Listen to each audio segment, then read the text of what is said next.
Well, the Matildas were back in action over the weekend on Friday and on Monday as part of the international break, defeating South Korea in both games on Friday night. They didn't score a goal, but they managed to win nonetheless, and one goal and a second goal in Newcastle that you could argue they didn't score either, although the stat sheet has certainly said otherwise.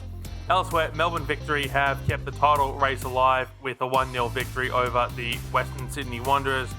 It turns out that all Brisbane needed to do to win a game was leave the country, and we farewell another A-League podcast on this episode of the Dubcast, part of the Roundball Australia podcast network.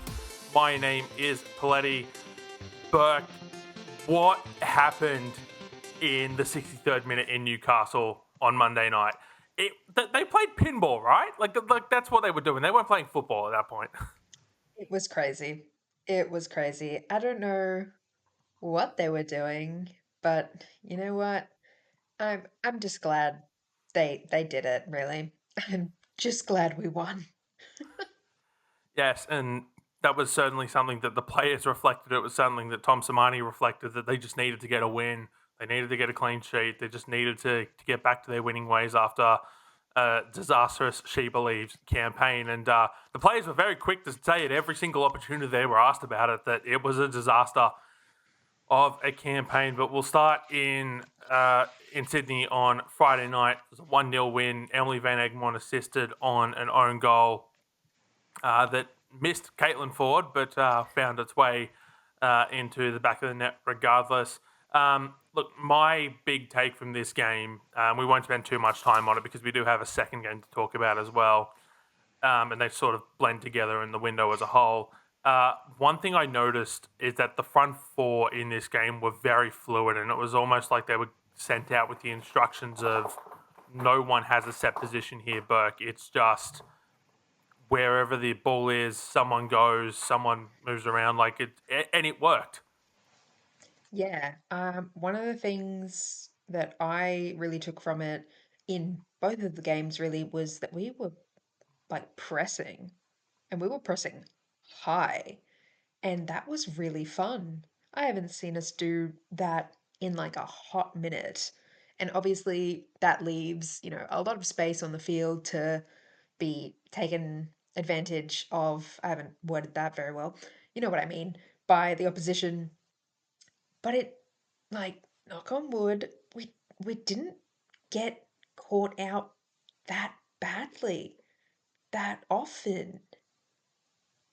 I had a really good time watching these games. I'm not gonna lie. If you follow me on the bad website, you probably would have seen that I was having a good time. Yeah, it was just good stuff. It was very I don't even want to say vintage Matildas because I don't think vintage Matildas were playing like this. But it felt good. It felt good. I mean, I follow you on the bad website, but I didn't see that you were having a good time because that would actually require me to use the bad website for more than 5 minutes at a time. Yeah. On the Sydney game, interim coach Tom Samani said that it was critical for the side to get the win, made even better by doing so with a clean sheet. Saying I was really pleased with how the players went about the job. It's no secret that she believes wasn't a great tournament for us for a whole variety of reasons. Then we come in tonight, and injuries are plenty. Haley Razzo's been injured, Macca has been injured, Ellie's been injured, and so we're managing minutes with some of the other players. So when you put all of that together, I thought it was a really terrific effort from the team and more like how we want to play. Um, so yeah, this all sort of happened after we recorded last week. Haley Razzo gets injured, Macca gets injured, Ellie Carpenter gets injured. I saw one of our lovely listeners facetiously try to blame me for these injuries because I said at the time of the squad announcement and last week during our chat with Robbie Thompson that why couldn't we have just let players have a rest? And clearly the players' bodies said, no, we're resting, whether you want us to or not. Yeah, yeah. Sometimes if you don't allow for rest, the rest will have you, regardless.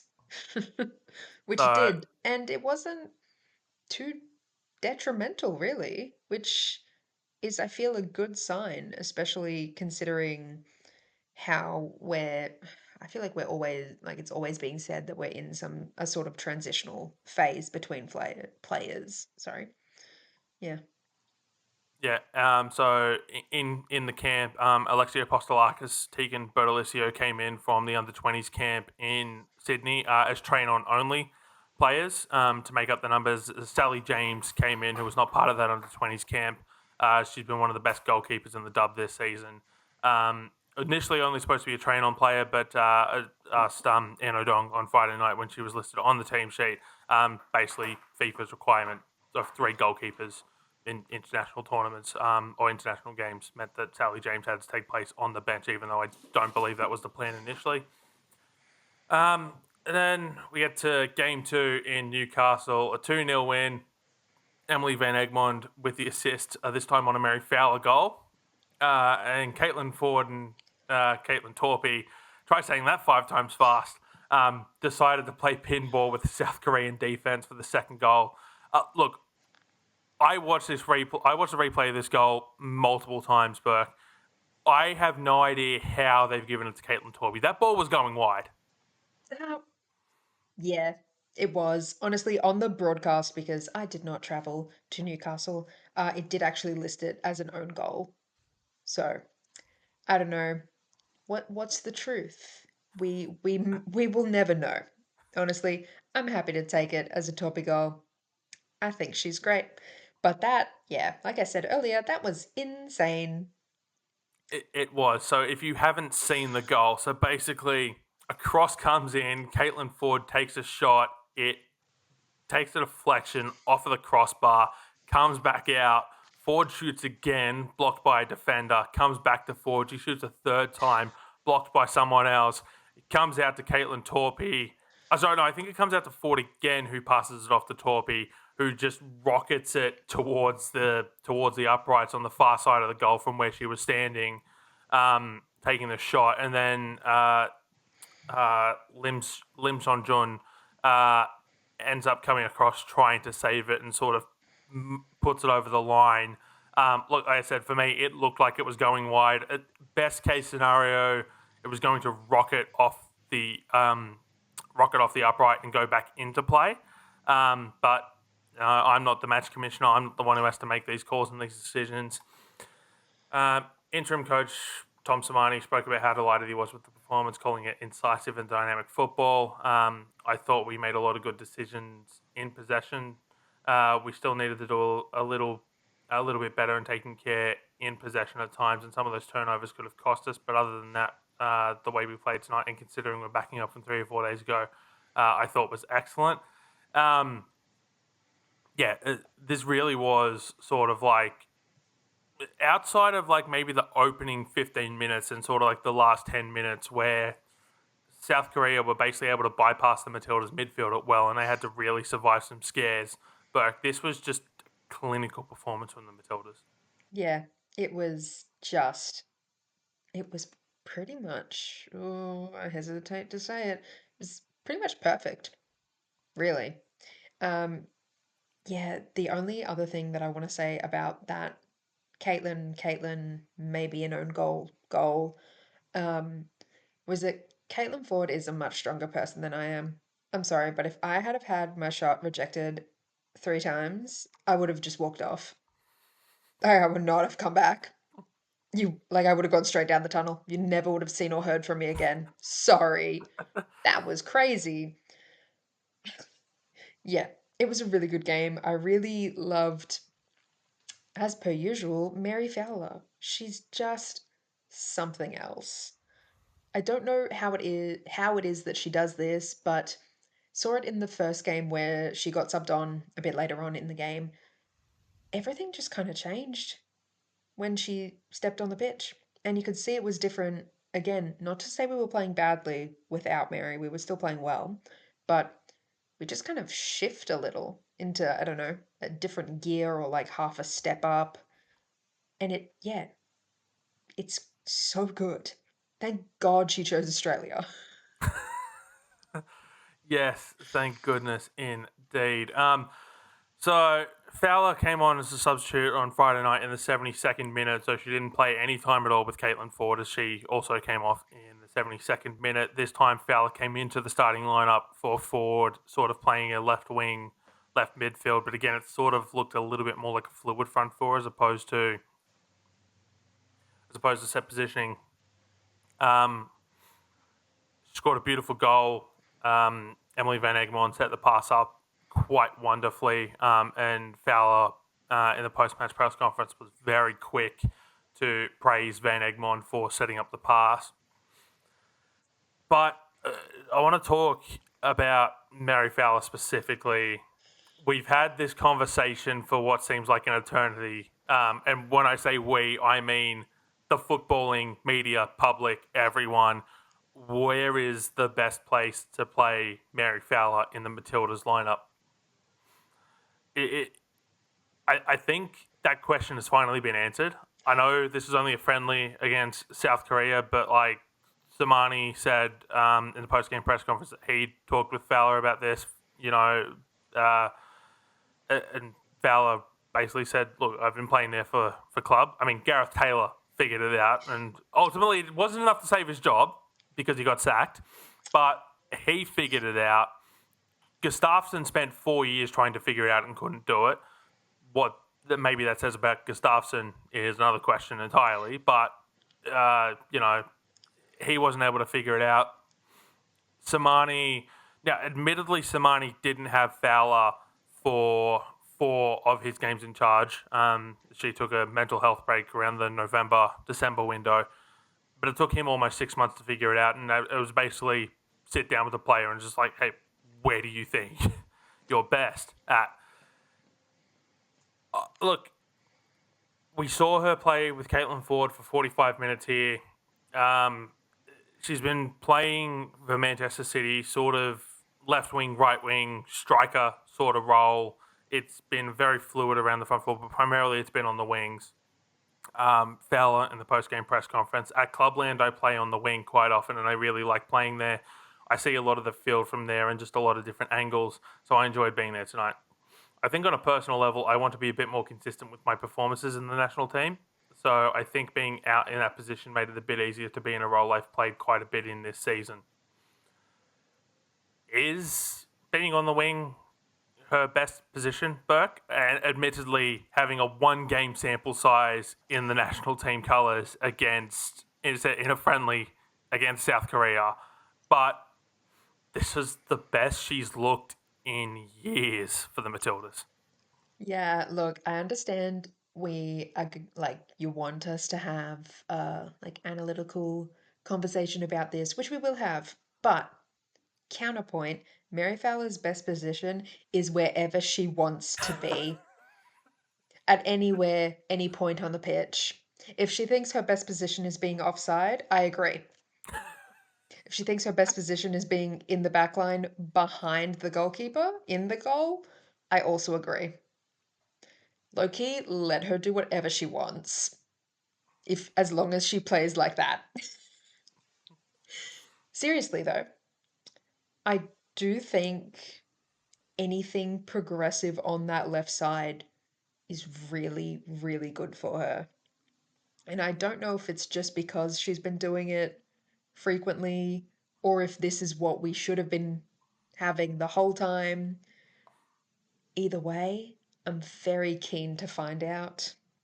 I know this does bring up a lot of questions for lots of other players in the squad, but you know, this is this is how it is. You got to compete for your position. As much as it like pains me to say it, no one has a secure spot in this squad. The only thing that secures your spot is, good form and good training.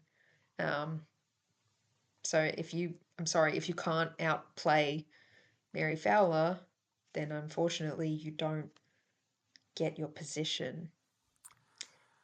And And I would not want to be trying to outplay Mary Fowler. Good no, luck. good luck indeed. And that raises a very interesting question. And I've worded it very deliberately in the rundown here. And thankfully, but before I get to that, as you've said plenty of times on this podcast, you're not a coach, and thank God for that, because this is a question that whoever comes in next will have to solve. And don't worry, we'll get onto that in a moment. But I want to stay with Mary Fowler first. So, if left wing is her best position, where do the Matildas go from here? Because you're not leaving Caitlin Ford out of a lineup. Does Mary Fowler shift to the right wing and Hayley Raso is the one who misses out? Which I understand commercial interest can't necessarily take precedence over actual performances, because if the performances suffer, there you go, your commercial interests anyway. But Hayley Raso is probably one of the more marketable Matildas we've had in quite some time. So are you leaving Hayley Raso out, or is she coming on as a bench option? And then where does that leave Courtney Vine when she inevitably gets back into form and is playing regularly and deserves a recall back to the national team? Where does that leave the Friars? Where, there's a whole different range of questions there. But then on Caitlin Ford, you can't shift her centrally to striker, although she can play there and has done so quite successfully, because you've got Holly McNamara ripping it up, and you're not kicking Holly McNamara out of the side, and Sam Kerr is on the way back. And then Asian Cup, Michelle Heyman, third choice striker. So you've got, and there's no point playing Mary Fowler as a 10. We've tried that, it doesn't No, work. don't do Not it. playing her as an 8 doesn't work. No. So she's got to play somewhere in a front 3 or a front 4, and I don't like the idea of running a front 4 at international level, because then the midfield suffers drastically. Yeah. And that raises a whole bunch of other questions as to what do you do with Gorry, what do you do with KCC, Wheeler, the list goes on. So ideally you're running a front 3. If Mary Fowler's best position is on the left wing, maybe she can do a job on the right wing, given she's a 2-footed player, whereas Caitlin Ford is not. How do you fit 7 players into 3, Burke? Because I can't do it. I actually dropped maths at the end of year 10. So I'm really not the person to ask any kind of numerical related question. But I do know that 7 doesn't go into 3, like at all. But I wish I had prepared one earlier. I wish I had a tinfoil hat. What if we did something crazy and we brought back Caitlin Ford as left back? If you put That, her in the left back, then Mary can play left wing. so we're And gonna. then So if Ford pushes forward, Catley's there as left centre back to just slide across, right? My brain, it's so big. I'm playing 4D chess. I'm on something completely different with this. The Matildas should actually hire me. I should be the next coach. I'm gonna okay. take on the US with Caitlin Ford playing in left back. The fans are gonna love me. Okay, so we're gonna have Caitlin Ford at left back. We're gonna have Steph Don't Catley as ask the me about left-sided what this centre means back. for left We're gonna backs. have we're gonna have Alana Kennedy at right back. We're gonna have at right side centre back. We're gonna have Ellie Carpenter at right back. Yes. That's some real Don't ask FIFA me about Charlie Grant, style. please. That's some real FIFA style stuff right there. But oh boy, Actually, uh, someone should get FIFA. Someone should someone should try this on FIFA, actually. just run the simulations like ten Please. thousand times and see how it works out for the Matildas. Somebody has to do it. We can't afford to keep doing it in real life. Run the simulation. There's some nerd out there that could do it. I only have FIFA, what is it? Which one has Steph Catley on the cover? I have that one. Oh, that's going back yonks. Yeah, I think that's 15 maybe. That sounds about Yeah. right. Ugh. Showing my age a little bit. Not really. No. Yeah, don't ask me about how this problem gets solved. I just you explaining it felt very much like that. Oh, I can't remember what show it's from, but it's the guy and he's like got the wall and it's got all of these like pieces of paper on it and he's like and the red string and stuff and he looks like absolutely crazy. Like It's he looks always sunny in absolutely crazy. Philadelphia. That's The the Pepe one. Sylvia, Charlie That's Day. it. Yes. That is what I felt like hearing you listing how many problems we now have. That and that gif of that lady and all of the like numerical things are like popping up in front of her face, and she's like, that's how I feel. Yeah. I No. I don't have the answers, and I'm so glad I don't have to provide answers. Good luck and Oh, Godspeed to whoever we bring in. well, on that, a perfect segue. Oh. Yes, we have to talk about this, Burke. Don't worry, I don't want to talk about it any more than you do at this point. But we wouldn't be doing the listeners justice if they didn't hear our relatively uninformed takes on the fact that Joe Montemurro is apparently going to be the next Matildas coach. So, the timeline of events here. So last week, Vince Rigari wrote an article in the Sydney Morning Herald in which Joe Montemurro was quoted as saying that he had positive discussions with Football Australia around the Matildas job. Didn't rebuke anything, just positive discussions. Um, and so this was after we recorded as well. Later that day, John Aloisi's name was once again floated with a lot more seriousness as quote unquote a number two option. Presumably, Montemurro was the number one option. I had my take on that last week on Friday's episode of the Ramble Australia podcast, and then sort of get to Monday night in Newcastle. Now, I didn't see this. I haven't had a chance to go back and watch it yet. But by all accounts, on the post game show, um, Tara Rushton and the panel basically all but said that Joe Montemurro will be the next Matildas coach. I didn't see it because I was at the ground and I was doing the post game press conference. And apparently, quite comically, Tara Rushton just stared in the camera, almost like it was a sitcom bit, where it's just like you're just waiting for the audience to laugh. I can't imagine they've said that without being told to do it. Like, I can't imagine this has just come out of nowhere. That it's just like, oh, hey, yeah, by the way, we're just going to drop this in a little post game show. Yeah. Saying that kind of thing without being told to say that kind of thing is very much a you will not be returning to work kind of thing. So I'm assuming the same as you that it absolutely must have been given a green light by someone. Who that is, I don't know. We may never know. Oh, we'll never know. There'll be like five people on this planet who will know what's happened there, and we're never going to find out anything about that. No. So on this Matilda's coach debacle debate, whatever you want to call it at this point, look, I'm happy for it to be over. Honestly, I just want it done with. I'm getting sick of it. But it seems that you're down to two names. Joe Montemurro and John Aloisi. If there's some sort of mystical third name floating around somewhere, then any of us are yet to hear it in terms of like serious contenders. So, Burke, I'm going to ask you, what are the pros and what are the cons of Joe Montemurro coming in? The pros of Montemurro coming in, he's in the women's game. He is very familiar with it. Coached at Melbourne City, coached at Arsenal, Juventus, right now with Lyon. Um, yeah, he knows the game, he knows the players. Lots of the Australians are already familiar with him and his style of coaching. So positive. Con would like this is definitely a reach. This is going to cost a lot of money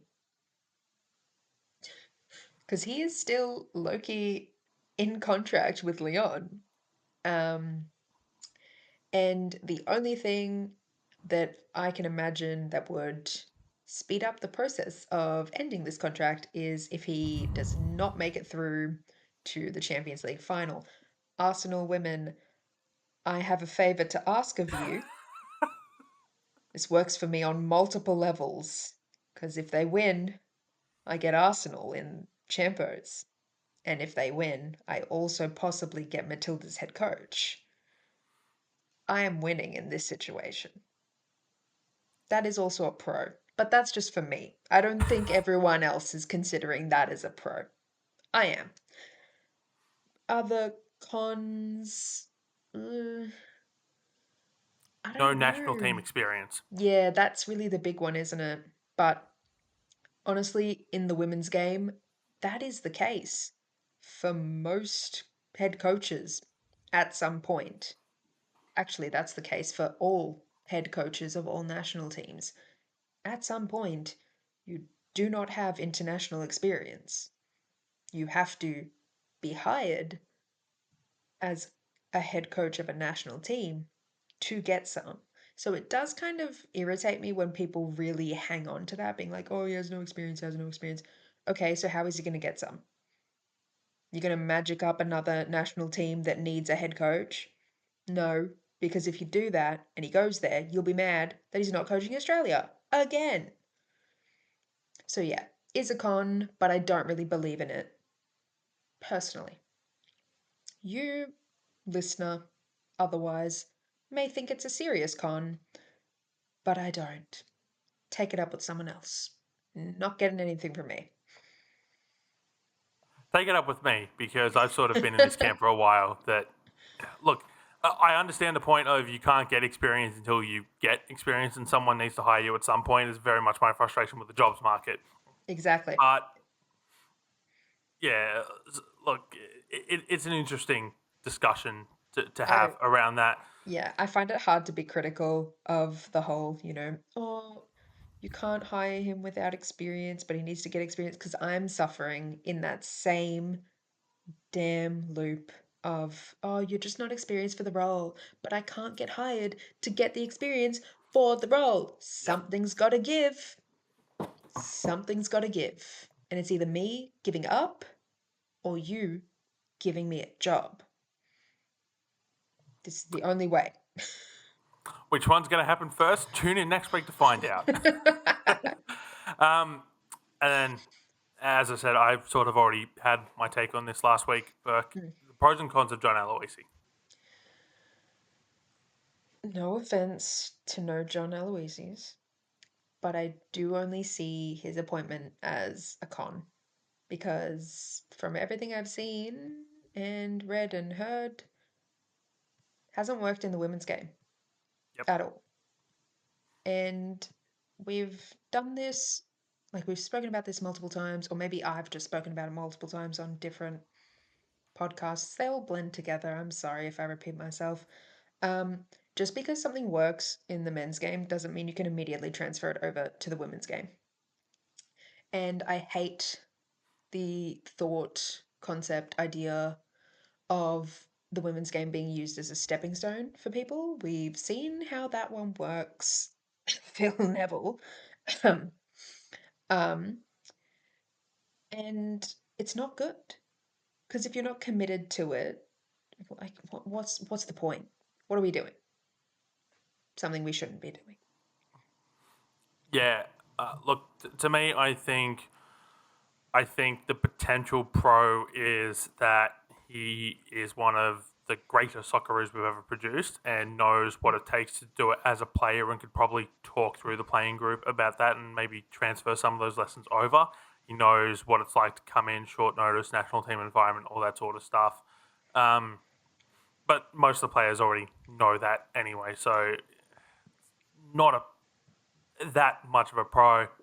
Look, as I said last week on the Friday edition of the Roundball Australia podcast, if these are the only two options, um, give me Joe Montemurro, but I'm not thrilled by the prospect of it. At least I'm pretty sure that's what I said. It's been a week. If I said something else, please clip it up, send it to me, and I'll issue a formal apology next week.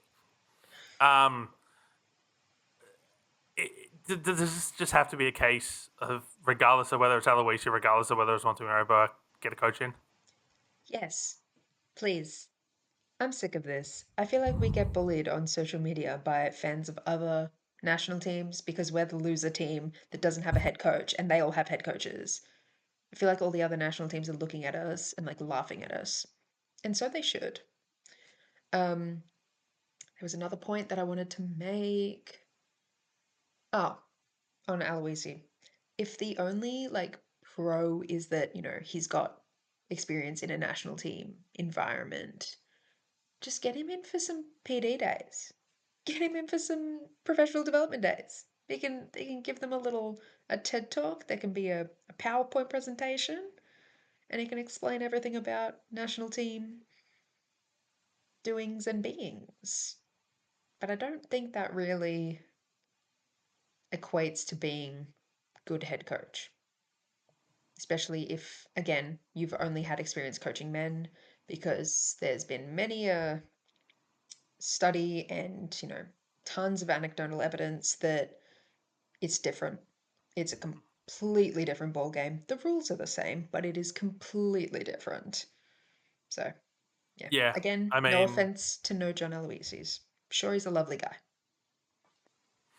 every interaction I've ever had with him has been completely wonderful. But yeah, Mm. someone on socials last week brought up the point when I raised the idea of Aloisi not having any experience in the women's game, that Samani didn't have any experience before he came in 1994, and it's like, that may be true, but I can't speak to that personally, because I can tell you what I was doing in 1994. I was in diapers because I was like 4 months old. I You didn't weren't even born exist. yet, Burke. I hadn't Exactly. even been thought of. My And existence not there. But also, anecdotally, the what game was has just changed so much yeah, since 1994. It's been 30 years. Like, yeah, you can't really have like an excuse of being like, oh, well, there was no women's game to be involved. There is women's game to be involved with, to get experience in. Um, it's not like back in the day when they would be getting crowds of like 3 people. Yeah, yeah, don't really buy that one personally. But I can see it, I understand what they're saying, but I don't buy it. Yeah. yep, no, that's definitely fair. So, in terms of the windows left before the Asian Cup, so we've got the May June window, 2 matches. We've got 23rd of June to July 5 as a FIFA window, 2, 3, or 4 matches. Um, don't ask me about the logistics of that. These are FIFA's numbers; they're not my numbers. The 20th to the 29th of October, 2 or 3 matches. The 24th of November to the 2nd of December, 2 matches. So that's 4 windows, anywhere between 8 to 9, 10, 11 matches. Um, assuming that Australia were to compete in all 4 windows, you're looking at anywhere between 8 to 11 matches there. And then the next window after that is the 24th of February to March 7, 3 matches, but the Asian Cup starts on March 1 and runs to March 21. So, one pre tournament friendly. So, assuming that the new head coach is in place before the May June window, that's 4 windows, 8 to 11 matches, Burke. Not not a lot of runway. No. It's only about 3 steps of a runway, if I'm imagining the runway in my head, which I'm currently doing. Um, hmm. I don't think I like those numbers very much. Can can we get some different numbers? FIFA, Um, please? I can give you a different number of just over 28,000, which was Oh, the amount of people that turned up in Newcastle. that's a 37-ish thousand turned up in Sydney, that's great. which Those are great leads me. numbers. It they are indeed, and I want to bring that full circle to talk about Tom Samani. He's been asked ad nauseum since he took the job, how many more windows is he going to be in charge? He honestly doesn't seem to know. I don't think anyone seems to know at this point. But I did ask him in the post game press conference last night, um, reflecting on his third stint in charge of the national team, what his favourite moment was from this stint, and he said that it wasn't that he didn't have a definitive favourite moment as such, but it was a series of moments. Um, it wasn't the She Believes Cup. I can rule that one out straight away, which drew a good laugh from the journalists that were in the room. Then I said, if I'm being honest, the favourite moments for me is when we've played games at home and I've walked out and I've seen the crowd and I've seen the reaction to the Matildas. I've been in the system with them for a long time, and when I see that now, and when I feel like I've got the privilege to actually be in amongst it, that's my favourite time. I mean, if that's truly his last time in charge of the national team, and I really hope it is, not just because I want a new coach, but because he looks so tired. He looks more Like tired than I do right now, and I'm he exhausted. Like, he needs to rest. he needs to rest. He's done this 3 times, guys, and there's no end in sight for him. Oh my God.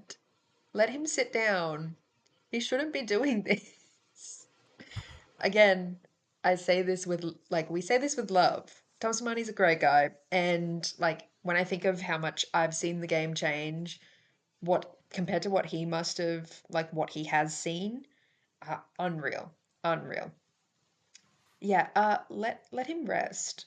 If he doesn't get like a sponsored holiday from Football Australia, I might actually riot. Like I'm gonna show up on their doorstep being like, if you don't give this man a cruise, what's wrong with you? What's your problem? Because yeah, they like there's no end in sight for him. He doesn't know what's going on. Nobody knows what's going on. Get him tickets to a cruise, please. No, no, Oh my no. We're not. God. They're not going to send him on a cruise. What they're going to do is they're going to send him to the Euros, and while he's at the Euros, he's going to just conveniently find his way to FIFA's offices, and he's going to bang their door down about Kayla Morrison. That's what's going to Yeah. happen, Burke. He's going to go I on knew holiday, and while he's there, he's just going to get Kayla Morrison I her knew citizen. exactly where you were going with that as soon as you said Euros. I was like, yeah, he's going to Switzerland. He's going to Viva's head offices. That's fair. I also respect that. They could pay him to do that as well. I think they'd be well within their right to do that. Oh, Viva. And that will end our Matilda's chat. But we'll turn our attention back domestically now, as the Western Sydney Wanderers took on Melbourne Victory in their round 19 rescheduled clash on Sunday afternoon. It was a 1-0 victory to the Victory, courtesy of a Danica Matos own goal in the 18th minute. Um, I'm not going to pretend like I've watched this game. I don't think you've watched this game either, Burke. But the Victory have kept the title race alive. Still 2 points behind the Victory. Both sides have 2 games to play. 2 points behind City.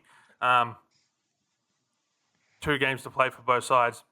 City do have the advantage, but all Victory can do is just win the games in front of them, and they just keep doing that, Burke. Yeah, they've actually, I think, broken a record for the amount of unbeaten games they've gone and possibly their win record. I feel like I saw a post about that on their socials. Um, yeah, the title race is still in contention, theoretically, allegedly, supposedly, etc., etc. Yes. Mathematically, yes. Mathematically, it's still alive, but it could all end But this week. yeah. Uh, as I said in the intro, Brisbane finally won a game. They just had to leave Australia to do it, Yay. and it didn't count for squat. So Yay. Brisbane travelled to Singapore during the international break to Mm. play Singapore Women's Premier League All Stars side, a game in which they won 7-1. Singapore's own Danelle Tan, Eva Popadanova, Tamar Levin, Emily Pringle, and Daisy Brown all found their way onto the score sheet in the 7-1 win. I mean, look, I understand this is scheduled a long time ago, Burke, and probably a homecoming of. I mean, it would have been a homecoming of sorts for Danelle Tan, during the international break. But I mean, surely Alex Smith would have wanted to have done anything else during the international break besides play another game of football. Yeah, yeah, probably. But I will say, I think it is very cool that we have gotten to a point where this is a thing. Like, I think it's really cool that they're bringing out Brisbane Roar to play an All Stars team in Singapore. It's not something I could have ever imagined happening 3 or 4 years ago. So, Yeah, and I know it's mostly because they have Danelle Tan on their team who is from Singapore, but still, I think it's really cool. Yeah. I mean, the APL brought out Arsenal last year, and the Singaporean FA decided to bring out Brisbane Roar. Pharaoh. Pharaoh. Pharaoh. And we'll head into some slightly bootish, rantish sort of segment here. First one, I can't give credit for. Go to Reese on Blue Sky for this one. So many people in redacted Facebook group telling on themselves with these complaints about paying for Paramount Plus to watch the Matildas. If only there was some other women's football I could watch on Paramount Plus weekly. Yeah, if only there was some other footballing league, women's footballing league that you could watch weekly on Paramount Plus. I guess we'll never know, Yeah, Burke. that would be crazy. That would be so crazy if there was other football on that streaming service. Crazy. Yeah, you could call it the W League. Um, You could. I mean, look, I firmly believe that all national teams should be on free to air, regardless of what sport they play, if they have a broadcast deal of any sort of description. But the modern world is shifting to streaming more often than not behind a paywall. Paramount CBS spent a lot of money on the broadcast rights for the national team. They don't spend that money without thinking they can make a profit on it. It really is that simple. These businesses exist to make money. So it's either more commercials in game. Ask A-League Men fans how that one went during the first season of the broadcast deal. It did not go well, especially given that football doesn't exactly lend itself to commercial breaks like the NRL or the AFL do, for example. So that's option A. Option B, paywall. It really is that simple, unfortunately. Then the other one I've got here, this comes from Mary Fowler's press conference. I'm not going to go to the liberty of naming the journalist because, as far as I'm concerned, he doesn't deserve to be named. The question asked was, the Penrith Panthers have lost 4 in a row. Do you have any advice for Nathan? I just... Why? You've got one of the best young footballers in the world for any national team. She very rarely does media in camps. There's a multitude of questions you could have asked, and you wanted to talk about her boyfriend in a sport she doesn't even play.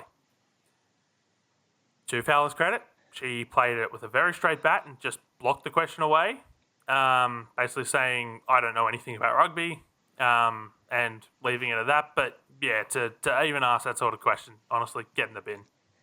Yeah, on both of those, I won't, well, no. I'm gonna be a good person and I'm not gonna go in on that redacted Facebook group. I could, maybe I should, but I won't. I do agree with you and think that all national team games should be on free to air, but I do also understand that there is a deal, and part of that deal means honoring the conditions that they signed for, which is most likely having a couple of games only on said streaming service of Paramount. This is, yeah, a modern world, and this is how it works. Um, it's unfortunate, but it is, yeah, the way that it's going to be. Obviously, if we get to a point where every single game is only available on a streaming service that you have to pay for, then I will lose my mind. But at this point in time, I don't think we really have much to stand on. I think this is the first. Is it the first Matilda's game that's been paywalled in maybe ever? I can't Under under think the of one. new broadcast deal, I believe it is. Yeah. I mean, if you want to consider Foxtel a paywall, which technically you had to pay for it, then Mm. a lot of Matilda's games have been behind a paywall. Yeah. Um, but I believe under this new broadcast deal, it's the first time a home game, at Yeah. least, has been behind a paywall. Yeah. The away games have been behind a paywall in the past. The She Believes Cup Yeah. was all on Paramount Plus. The October-November window was all on Paramount Plus. Mm. Um, they're pre-tournament friendly. a pre-Olympic tournament friendly against Canada was also on Paramount Plus. And given that it was a B international game, I believe I said this at the time. If the Matildas were not the commercial juggernaut that they were, No one would have those seen sorts of that games game. don't those games don't get broadcast. Nope. So And on the Mary Fowler thing, what? What? It's very much giving the journo from the Women's World Cup here who asked Musovic, the Swedish goalkeeper, if she knew someone, if she knew some guy. It was crazy. She made the most insane face and then was very kind to that journo when she shouldn't have been. And Mary should was very kind to that journo and she shouldn't have been. We need to be meaner to these people. We have got to start telling them to get out of these rooms. If you aren't going to respect these players, don't come. Don't come. I know plenty of people that would kill for an opportunity to be in those kinds of rooms and get to speak to Mary Fowler about her game. And if you're not going to do that, what's the point? What's the point? It's so sexist because no one's going to any of the men's games and asking them about their girlfriends. I don't imagine any of the NRL journos would be asking Cleary about Mary Fowler because it's got nothing to do with his game. And this has nothing to do with Mary's game. Get a grip, get a hold of yourselves, but also get away from me. I don't I I don't want to I don't want to hear about these things happening. I don't want these things to happen. Stop it. Stop it. If you cannot behave yourself, get out. what I will say is that I've deliberately chosen to redact the name of said Facebook group. It was mentioned in the post. I do particularly rather enjoy this Facebook group. It keeps me off the bad place for a lot of reasons. So I do somewhat enjoy it, and that's what I'll say there. On Michelle Heyman, she didn't feature a lot in this international window. She was in camp, and this weekend, Burke, she brings up yet another milestone. If she plays against the Wellington Phoenix, and by all accounts, there's no reason she won't at this stage, knock on wood, um, she will bring up 200 A-League women games this weekend. What a player, Burke. What a player. That's huge. Especially if you consider just how short the seasons were. This is crazy. Has she been playing since the league started? I believe so. I believe there might have Jeez. been one season, maybe, where sort of like her schedules overlapped and like she was playing in the USA or something. And Yeah. she retired. Let's not forget she Oh, retired. true. She retired and she came back and she's still gonna hit 200. That's ridiculous. That's ridiculous. Yeah, absolutely insane. Yes, no, she, Good yes, for her. yeah. Honestly, like I can't believe it. Look, I know full home and away seasons are about to be, or they're a regular thing now. Will become the norm going forward. But I mean, 200 games is a lot of games, and with a lot of the league sort of starting to go overseas earlier than what they have previously, like if you're any sort of talent, you're not going to be in this league for long, Burke. How does anyone get close to 200 games in the next decade? Maybe Princess Abini, but Yeah, I think like that's is it basically going to be Princess Abini, Michelle Heyman? daylight. That's it. Yeah, yeah, because Vini's hit 150. Yes, believe 158 off the top of my head. Yeah, yeah, it'll be those two, and then that's it. because everyone else is basically retired. That's unreal. That's a ridiculous amount of football to have played, just in general. And that's not even taking into account Australian summers. Yeah. Jeez. Is she not tired? I'm I mean, by tired. all, she doesn't seem to be. I'm already tired, but I'm just getting tired thinking about all this Yeah, football that she's played in Australia. I'm tired sitting here talking about it. What? Jeez, good for her. Congratulations, Michelle Heyman. You are the moment. Damn. The moment indeed. I don't have much to talk about on the NPL this week, other than I hope a lot of you got out to games, given that there was only one A-League Women game on. I did call Bulls FC 1, Sydney University 0, in which Sydney University fielded a player named Megan Simpson for the entire 90 minutes, and I did not crack a single Simpsons gag work. And I must say that as a Simpsons fan, I feel like a That's fraud right now. crazy. That's crazy. I cannot believe. I almost don't believe you. You might be I mean, lying. you can go watch the game, I can. but I did not crack a Simpsons gag for the entire 90 minutes. Unreal. And I will also say that as I was doing research for an article last night during the game, I found out that Tegan Micah is from a town that's called Mo, but apparently pronounced Moe. Moe. Honestly, the Simpsons jokes, just before I realised that it was pronounced something completely differently, the Simpsons jokes just wrote themselves. That had already started writing a couple down that I'll sadly never get to use, I don't think. But yes, get out to your NPL. Honestly, you won't regret it if you go to a game. The, some grounds are not always great for a spectator experience, but trust me, get out, you'll enjoy it. And if there's Chavapi on offer, try it. You won't regret it. Round 22 of the A-League Women this week, we've got Melbourne City and the Newcastle Jets playing at the wonderful time of 4:50 p.m. on Friday afternoon as part of a doubleheader at Amy Park, followed by Central Coast Mariners and Melbourne Victory at 7 p.m. in Gosford. Saturday sees Sydney and Perth do battle at 2:15 p.m. in the afternoon as part of a doubleheader, which also sees the return of the A-League Women to 10 Bold, with free-to-air games for the last 2 weeks of the regular season, Yay. plus finals.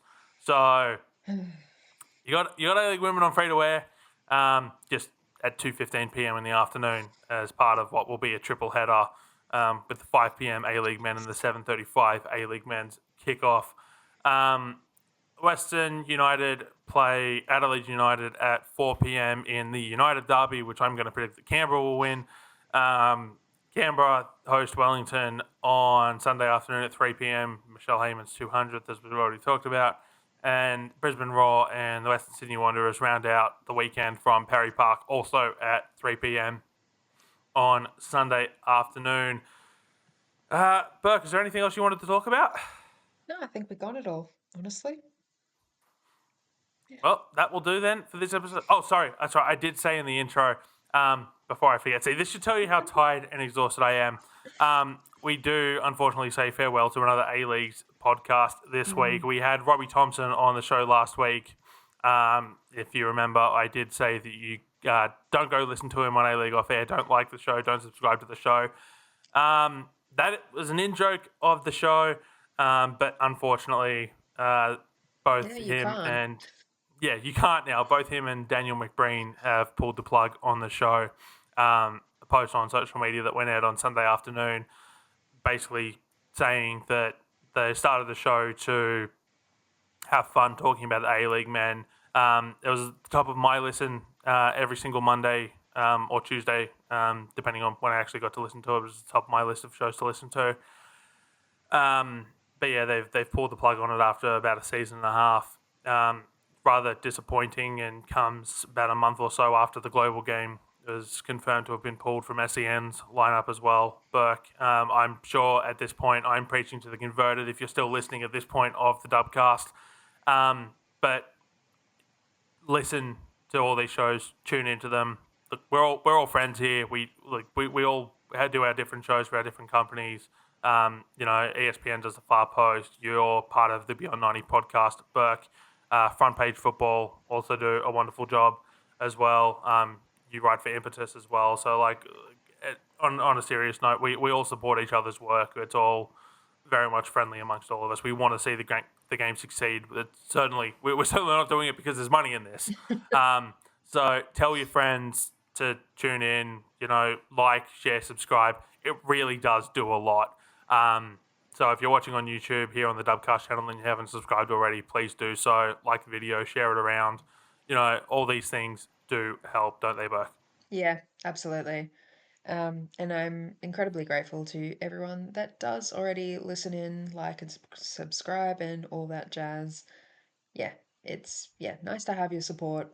We'd love to have more support, but yeah, we're grateful for what we've got so far and hopefully what we can continue building towards. Yep, I couldn't have said it better myself. But that will do for this episode of the Dubcast, part of the Roundball Australia Podcast Network. Thank you, Burke, for joining me as always. Anytime and so far every time. We'll be back next week on Wednesday, same as always. Thank you very much for listening. Goodbye.